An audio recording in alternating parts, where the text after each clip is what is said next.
여러분 안녕하십니까. 이어서 광주 전남권 소식입니다. 내년 6.3 지방선거를 앞두고 전남 교육감 출마 선언이 잇따르고 있습니다. 현직 교육감이 재선 의지를 밝힌 가운데 대여섯 명의 입지자들이 도전장을 던지고 벌써 현장을 누비고 있습니다. 유민호 기자입니다. 전남교육의 수장을 뽑는 내년 지방선거.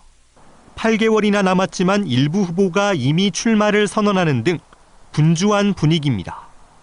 현직 김대중 전남교육감은 미래교육과 2030 교실, 학생교육수당 등 성과를 잇기 위해 내년 지방선거 출마가 유력한 상황입니다. 김 교육감의 재선 도전에 교육 전문가임을 앞세운 여러 후보가 출사표를 던졌습니다.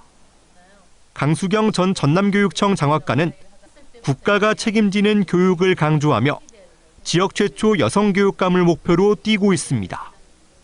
대통령 소속 국가교육위원회 특별위원을 맡은 김혜룡 후보는 현장을 중심으로 전남교육을 전환하겠다며 활동에 들어갔습니다.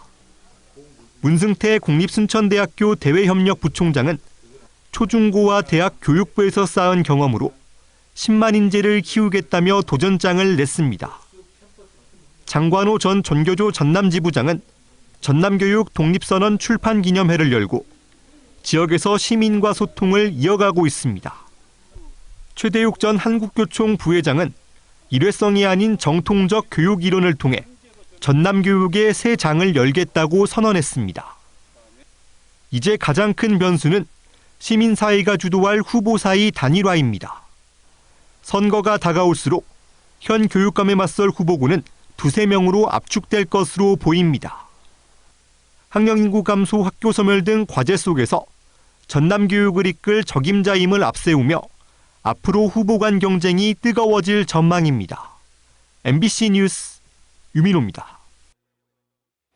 이재명 정부는 취임 초부터 국토균형 발전은 국가 생존 전략이라며 선택이 아닌 운명이라고 강조하고 있습니다. 이 대통령의 국정 철학에 발맞추기 위해 정부는 2차 공공기관 이전에 속도를 내고 있습니다. 광주와 전남은 공동 대응을 하며 지역 특색에 맞는 공공기관 유치에 나섰습니다. 송정근 기자입니다. 취임 초부터 2차 공공기관 이전을 천명했던 이재명 대통령. 지역 균형 발전에 2차 공공기관 이전이 필요하기 때문에 그거는 관련 부처가 좀 정비가 좀 되면 계획을 수립해 보겠습니다. 국토부 역시 2차 공공기관 이전 정책에 속도를 내고 있습니다. 국토부의 전수조사 대상인 수도권 공공기관은 모두 157곳이며 이번 달 공공기관 2차 이전 계획 수립을 위한 연구 용역 결과를 발표하고 구체적인 이전 대상과 내용을 확정할 예정입니다. 2차 이전도 올해 하반기 중에 전수조사를 진행하고 26년도에 계획을 수립해서 27년도에는 선도 이전을 하도록 하겠고요. 해수부 부산 이전을 신호탄으로 공공기관 이전이 가시화하고 있는 가운데 벌써부터 유치 경쟁이 전국적으로 치열합니다. 전국 12개 혁신도시 가운데 유일하게 공동 혁신도시인 광주 전남도 공동 대응에 나섰습니다. 과장급 실무회의를 비롯해 광주연구원과 전남연구원 두 연구기관이 공동으로 지난 7월부터 공동과제를 수립해 2차 공공기관 이전에 대응하고 있습니다. 특히 광주는 광주시의 주력 정책과 기존 혁신도시에 입주한 기업들을 고려해 AI와 에너지, 사회복지, 문화에 특화된 공공기관 유치가 목표입니다. 구체적으로는 한국전력 인재개발원과 데이터산업진흥원, 에너지평가원 등입니다. AI나 에너지, 그다음에 사회복지, 문화 이런 기반들이 있는 거잖아요. 그래서 그 부분에 연관된 공공기관은 무엇일까 고민하고 그다음에 가능하다면 유치하고 싶은 그런 욕심도 있는 거죠. 전남은 농협중앙회와 지역난방공사 등 7대 핵심 공공기관을 유치하겠다는 목표입니다. 전국 유일의 공동혁신도시라는 이점 때문에 지난 1차 이전에서 한국전력 유치에 성공했던 광주 전남이 또 한 번의 성공을 만들어내기 위해선 동상이몽이 아닌 이심전심으로 힘을 모아야 할 때입니다. MBC 뉴스 송정근입니다. 지방에서 서울대병원을 다니는 중증 환자는 집에서 가까운 지정병원에서 혈액검사를 대신 받을 수 있습니다. 그런데 전남 서남골에는 그런 지정병원이 한 곳도 없어 중증 환자들이 어려움을 겪고 있습니다. 허연주 기자가 보도합니다. 간 이식 수술 후 20년째 목포에서 서울대 병원을 오가며 정기 진료를 받고 있는 60대 중증 질환자. 지역 협력 의료기관의 체열 서비스 덕분에 1년에 4-5번 혈액 검사를 위해 상경하는 번거로움을 덜었습니다. 그런데 지난 6월 지정병원이 갑자기 없어지면서 난처한 상황입니다. 병원 방문하니까 없어졌다고 그래서 다시 이제 서울까지 검사를 받으러 또 올라갔죠.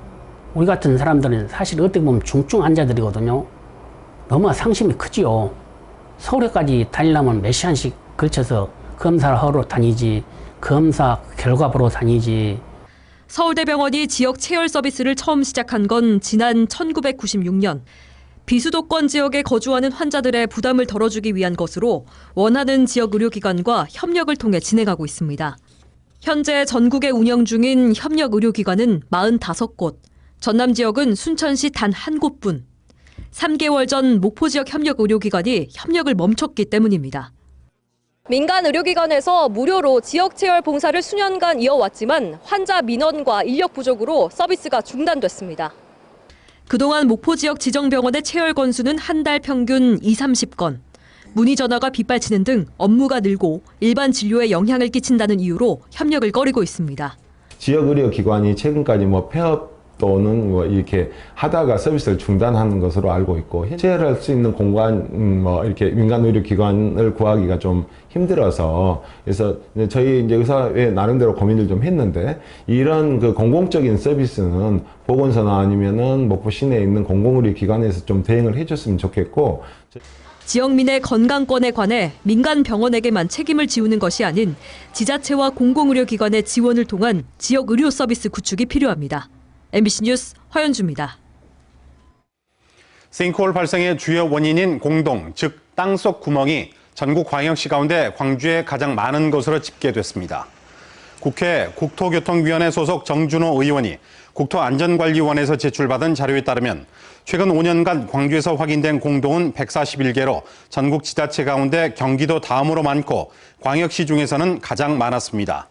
지금까지 광주에서 발견된 공동 가운데 조치가 완료된 것은 17%에 불과하고 전국적으로도 공동의 45%가 방치되고 있는 것으로 파악됐습니다.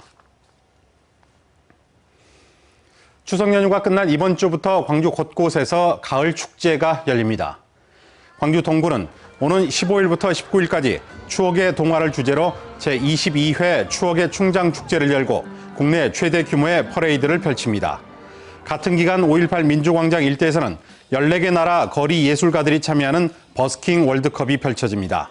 서구 서창마을 영산강변에서는 오는 16일부터 19일까지 억새축제가 열리고 18일에는 광산구 월곡동 고려인 마을에서 세계 여러 나라의 음식을 맛볼 수 있는 야시장이 열립니다. 광주시는 오는 15일부터 이틀 동안 김대중 컨벤션 센터에서 세계적 인공지능 학술 대회인 글로벌 AI 컨퍼런스를 개최합니다.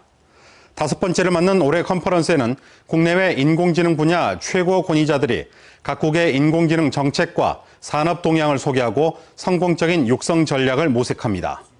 AI 컴퓨팅과 헬스케어 등 다양한 인공지능 기술을 체험할 수 있는 전시회도 함께 열립니다. 서아시아의 생활문화를 만날 수 있는 교류협력 전시 아휴란 파티마의 집이 오는 26일까지 국립아시아문화전당에서 열립니다. 이번 전시는 요르단과 사우디아라비아 등 서아시아의 전통 생활문화를 담은 사진과 생활소품, 의상 등을 가상인물 파티마의 거실처럼 꾸민 공간에서 선보입니다. 김상욱 전당자은 이번 전시가 ACC의 국제적 위상과 교류의 지평을 서아시아까지 넓힌 의미 있는 전시라고 말했습니다. 수확철에 벼가시 문의병이 확산되자 전라남도가 농업재해로 인정해달라고 정부에 건의했습니다. 언제 어디서나 내 손 안의 뉴스. 광주 MBC 뉴스 유튜브 구독으로 함께하세요.